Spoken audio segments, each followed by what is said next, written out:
This is a 3-foot patch table with BNC male connectors on each end. I was sent this to review for free. If you wanted to purchase it, it would cost you about $10. They haven't paid me for my review, and my opinions remain my own. So the first thing you need to know is that this is a 75 ohm cable.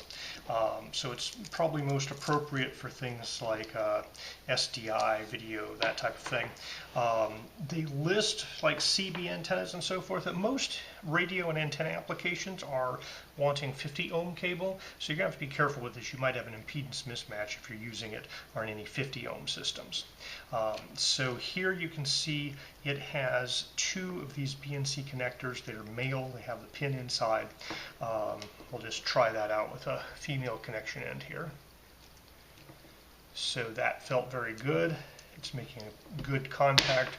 I can feel the pin locking in, and these guys lock the connectors together.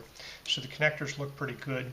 The cable here, very thick. It's coated with a braid, so there's a little bit of protection on the cable itself. I can't read any writing on the cable because of the braid there, but all in all, it looks and feels like a very substantial patch cable.